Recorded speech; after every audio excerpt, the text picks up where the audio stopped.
E não penses que foi apenas a Igreja Católica Romana que pregou e propagou essas mentiras da verdade, ok?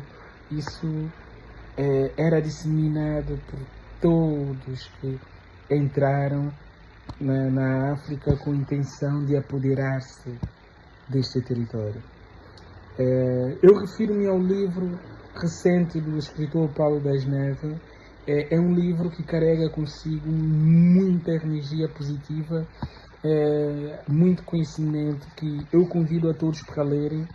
Eu acabei de ler a página 23 do livro Crônicas de uma África que quer se libertar. Pronto, é um livro, é uma obra que convida à reflexão sobre os desafios enfrentados pelo continente africano após as independências.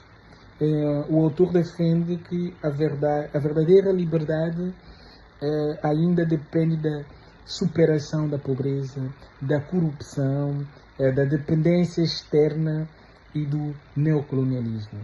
Ok? Isto é o que Paulo fala sempre no seu livro, e ao longo das crônicas o livro valoriza a resistência, a união entre os povos africanos e a importância de líderes que colocam o bem comum acima dos interesses pessoais, não é? Estamos a falar de figuras como Tomás Sankara, Ibrahim Traoré, são apresentados como exemplos do patriotismo, soberania e compromisso com o desenvolvimento dos seus países, não é? A obra também incentiva os jovens africanos a acreditarem na educação, no empreendedorismo, na inovação e na cooperação entre os países do continente, defendendo, digamos assim, que o futuro de África deve ser construído pelos próprios africanos. Okay? Outro tema importante é que a necessidade de analisar criticamente a história, não é? Isso deve estar patente. E as narrativas sobre a África, valorizando a identidade, a cultura e a dignidade dos seus povos. O autor pede sempre para nós lermos as histórias na perspectiva africana, ok? Digamos que, em síntese, o livro é um apelo à esperança, à consciência crítica e à responsabilidade coletiva. A mensagem central é que a libertação de África não depende apenas da independência política, mas também da justiça social, da valorização dos seus recursos e da participação ativa dos seus cidadãos na construção de um futuro mais digno e soberano.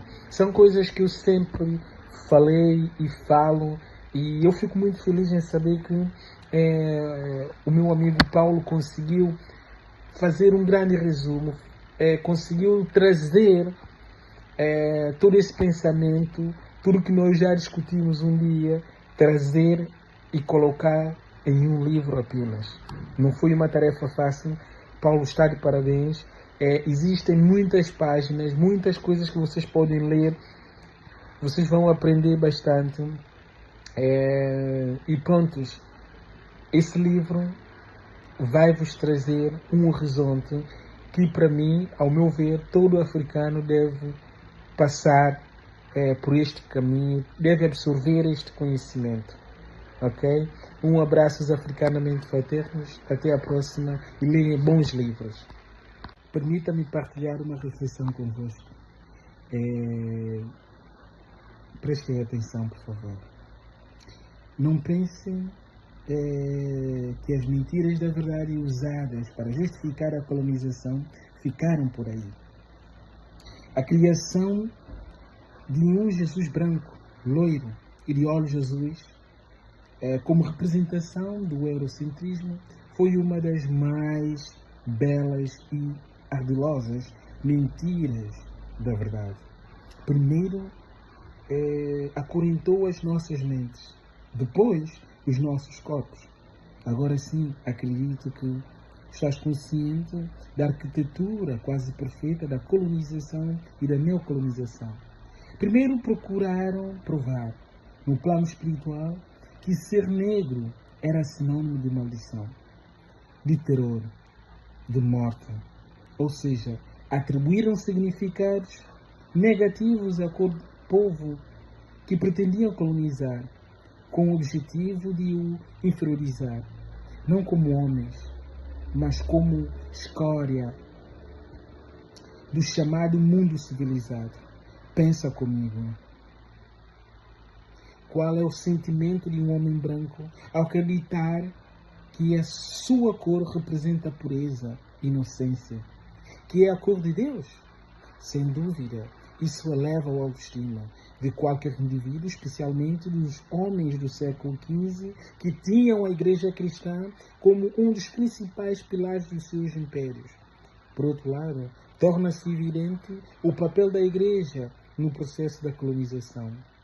E não penses que foi